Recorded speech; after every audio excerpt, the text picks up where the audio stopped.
Oh, indeed. Is it true that you've acquired a house? If so, I'd be interested in living with you. Unexpectedly, my mother-in-law started uttering such an absurd proposition over the phone. She must have caught wind of our recent home purchase from my husband. I could discern my sister-in-law's amused chuckles in the background. Does she believe her laughter can go unnoticed? Honestly, I have no desire to reside with my mother-in-law and the others. I thought my husband shared the same sentiment. However, the fact that they've been informed about our new house. Could it be that they're assuming we'll be living together? The idea that my beloved husband might be in cahoots with them fills me with a bit of apprehension. Yet, I have no intention of yielding to their wishes. Are they trying to manipulate me? If that's their game, I'll reverse the roles. Reflecting on all my past tribulations, I pledged revenge against them. I am Kate Thompson, 30 years old, working as an ordinary employee at a major financial corporation. I married my husband Joe 3 years ago, and though we don't have children yet, there's a valid reason for that. A decision we both took seriously. Joe and I are fully committed to our careers, toiling daily with the aim of advancing. Once our professional lives stabilize, we plan to build our own home and create a stable environment for raising children. We've agreed to revisit the topic of having kids once our careers settle down. This was a decision we made earnestly, sharing our genuine feelings and thoughts. We do aspire to have children eventually, and now, as we prepare for that, I find myself recalling all my past struggles. Then, one day, I successfully executed a well-planned project at work, and my promotion was officially confirmed. While my salary was already sufficient, the promotion brought even more comfort to our lives. On the other hand, Joe, although not promoted, received a substantial salary increase due to his years of service. With both our incomes on the rise, I felt it was time to turn our long-held dream into reality. So I broached the topic with Joe. Joe, I want to talk to you. Over the past year, both of us have had stable incomes. I think it might be time to consider getting our own home. What do you think? Oh, is it time already? From his excited voice, I could tell Joe was thrilled. Actually, I've been thinking about it too, but since I haven't been promoted yet, I felt a bit hesitant to bring it up. Don't worry about that. It's not like only one of us needs to earn money. I was thinking it might be okay to build our home in my name. Really? Well, you do earn more now. If you're okay with it, let's build our home in your name. All right, let's proceed with that. Let's go see some model houses on our next day off. Sounds great. Let's go. We shouldn't miss this opportunity. I really feel grateful for choosing Joe at times like this, as we share the same values. The following week, we made an appointment to view model homes as planned. We looked at various types of houses, expanding our vision for our own home. On weekends, we began creating simple floor plans together, researching online. During a recent visit to a construction company, they suggested that instead of leaving everything to them, it's better if we create our own image for a more satisfying home. So Joe and I started building that image. However, neither of us has much knowledge of architecture or design. Even with research, it takes time to put it into practice. While taking breaks, we continued working, and then the doorbell rang. I thought it was a delivery, but when I opened the door, my mother-in-law was standing there. Unexpectedly, Mother, what brings you here so suddenly like this? My mother-in-law sometimes visits our place without notice. She glared at me and, without a word, took off her shoes and went into the house on her own. I'm here, Joe. Mom, what's up? Surprised by his mother's call, Joe showed a startled reaction. Did you have some business around here? To Joe's question, his mother looked a bit perplexed.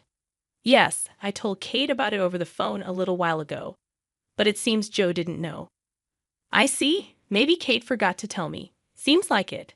Kate, even though she's still young, has a terrible memory. That's not true, Mom. It's not forgetfulness. Kate is incredibly busy with work, and at the same time, she takes care of the household. Her mind is always full of things to do. You're such a kind boy, Joe. If your late father were here, he definitely wouldn't have forgiven that. I really respect Kate from the bottom of my heart. So, Mom, why did you come here today? To Joe's question, his mother smiled contentedly. Then, she slowly took out a travel brochure from her bag, spread a page with a post-it note on the table, and showed it. Listen, Joe. I've always wanted to go to Niagara Falls. Won't you take me, please?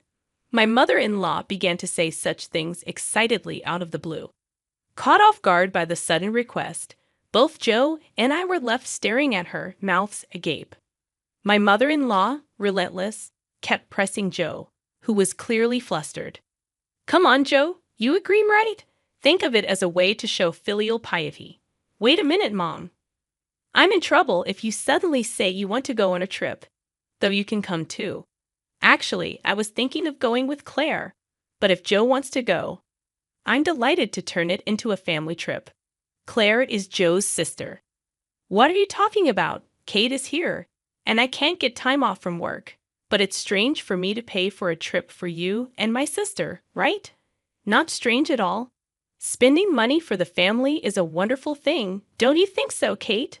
Suddenly turning to me, my mother-in-law sought my agreement. Though shaken, I firmly expressed my opinion to her. Well, using one's own money for family isn't bad, but I think imposing it on others is different. What do you mean by that? Are you saying I'm trying to extort travel expenses from Joe? I didn't mean to say it in such a harsh way, but listening to you, it sounded like you just wanted us to pay for the trip, Kate. That's terrible. I had no such intention, but you're making me out to be the villain in front of Joe. I'm so shocked. That's not. I didn't mean to call you a villain. I just answered honestly to what was asked. Okay, no need for excuses, Kate. Why are you so heartless? You must not like me, do you? My mother-in-law, visibly upset, glared at me with icy cold eyes.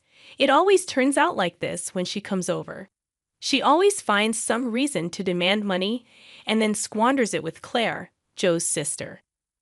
Spending money for the family sounds nice, but what my mother-in-law does is practically extortion.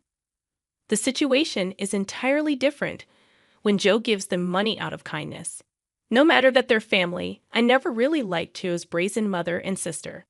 According to Joe, his mother and sister became so selfish after his father passed away. Joe's father died when he was in high school, and since then, they have lived as a trio. While his strict father was alive, he watched over the finances. But with his departure, there was no one to stop them, and they even freely spent the life insurance money. Also, since Claire works part-time, not as a full-time employee, her salary is low, and their life is always on the edge.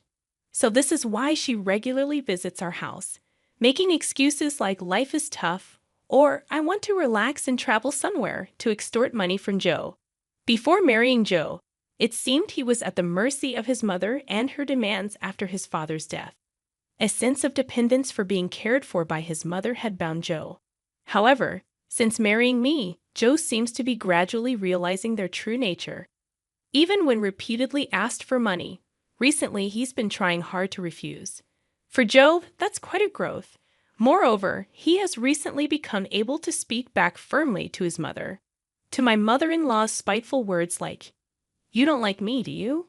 Or "Why should I for such an uncharming daughter-in-law?" Joe responded clearly. "Just because you're my mother doesn't mean you can speak badly of Kate. Didn't Kate just answer what you asked her, Mom? You're taking Kate's side. What are you talking about?" "I think you're in the wrong here, Mom. That's so unfair. Surely Kate must have poisoned your mind against me. Poor thing, you were such a kind child before we got married." "I'm telling you that's not it. I'm saying this because I think so." Joe's firm response surprised my mother-in-law, who was not used to being talked back to like that.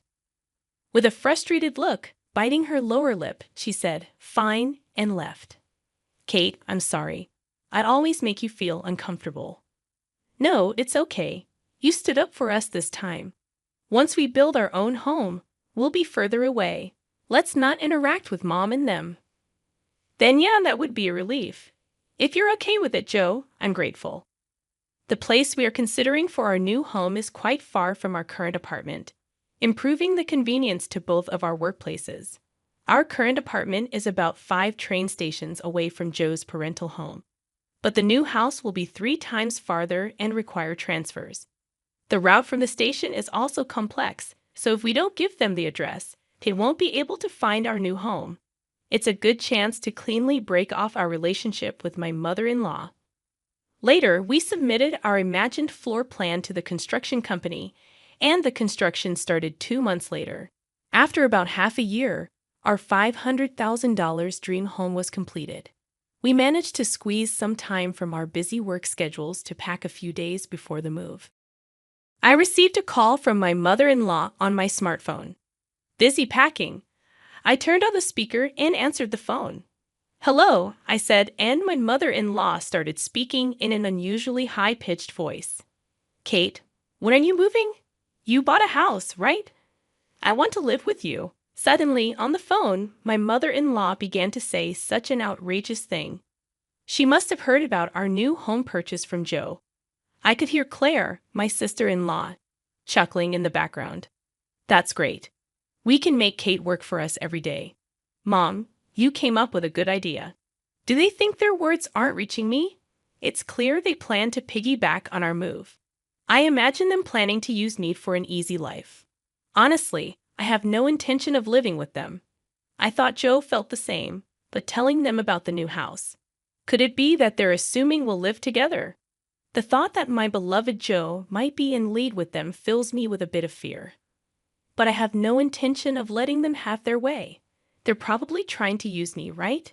If that's the case, I'll turn it around and use them. I told them the date of our move. Then my mother-in-law and Claire said, "We'll come to the apartment in the afternoon on that day. Take us with you in the car, and arrange the movers for us too." They hung up after making their demands. But of course, I have no intention of complying. For now, I'll check the facts with Joe. As I was about to go and tell Joe this, he was already standing behind me. "Joe, you were there. I came to say we should take a break, but was that Mom on the phone just now?" "Ah, yes. I was going to talk to you about it too." "Why did you tell your mother about our new home?" "It's not like that. Actually, when Mom came over last time, she seems to have seen the floor plan of our new house. She kept pestering me about it every day. So, Kate, I'm really sorry." "I see. So you don't intend to live with your mother, right?" "Of course not. After hearing that phone call, I'm even thinking it's better to cut ties with her." Joe's expression was filled with more anger than ever. It was the first time I had seen him this angry. From what Joe told me, my mother-in-law had seen the layout of our new home and was convinced it was a spacious house. She had pretended to be interested and called Joe repeatedly, asking him about the number of rooms and details of the facilities. But it seems that Joe is on my side, which relieved me. Then there's no problem at all. This made me determined to get my revenge on my mother-in-law. I've had enough of her saying whatever she wants, but it's goodbye to that now. I'll make sure to settle this properly. And so, the day of the move arrived. Joe and I had the movers transport our things in the morning and headed to our new home in our car. By the time we finished moving everything, it was already past 1:00 p.m. Checking our phones while taking a break, we saw dozens of missed calls from my mother-in-law. "She called me too," Joe said, sounding weary. Then my mother-in-law called again. I answered the phone with the speaker still on. Hello, Kate. Where are you? I told you I'd be at the apartment in the afternoon, didn't I?" Yes, you did say that. So what can I do for you?" "What do you mean? You didn't arrange for the movers. I've been waiting at home, and not a single truck has shown up. So I had to go to your apartment myself." "Is that so? Well, that's too bad. You know I didn't arrange for any movers." "What? That's not the agreement. Where is your new house?" "Huh, you really think I'd tell you?" After saying that clearly, my mother-in-law uttered a dumbfounded huh. She probably thought that as long as Joe was there, she could always have her way. But Joe is different now. He's my precious ally, trying to cut off the bad ties with his family. Determined to release all my pent-up feelings, I spoke firmly. Just to let you know, neither Joe nor I have any intention of living with the two of you from now on. Please don't involve yourselves in our lives. What are you saying? Your opinion doesn't matter. It's up to Joe to decide. At least tell me where the new house is right now. Huh? How are you going to get here without even knowing the address? This house is in my name. I have the right to decide who lives here. If you two just barge in, it's trespassing, and I'll sue you right away. What? Trespassing? How rude to say that about your husband's family. At that point, Joe spoke up in a deathly cold voice. Family? My father, who was a family member, is already gone, isn't he? What are you saying, Joe? After hearing that last phone call, I'm utterly fed up with you two. Just having a blood relation with you is embarrassing. From now on, my family is only Dad and Kate. I no longer consider you two as my family. Wait, Joe, don't say such things. Don't bother us again, got it? With that, Joe hung up without waiting for her reply. He swiftly set his phone to block her calls. Hey, Joe, are you really okay with this? Yeah, I finally realized that Mom was just using me to her advantage. I feel completely relieved now. Joe looked truly refreshed, sincerely believing what he said. That's how we, as a couple, managed to cut off the bad ties with my mother-in-law and sister. Afterwards, they had to change their lifestyle drastically, as Joe stopped supporting them completely. Without any contact with Joe, they lost their fallback option. Later on, my sister-in-law's part-time income wasn't enough, and my mother-in-law had to start working part-time as well. Being a housewife for so long, she wasn't used to the working environment and was clumsy, often being disliked at her workplace. Meanwhile, we live a peaceful life in our new home, with no sudden visits from my mother-in-law anymore. We are truly stress-free. I'm endlessly grateful to Joe for believing in me and cutting ties with his toxic blood relatives. We might face various challenges in the future, but even then, I trust Joe, and we will support each other and walk through life together.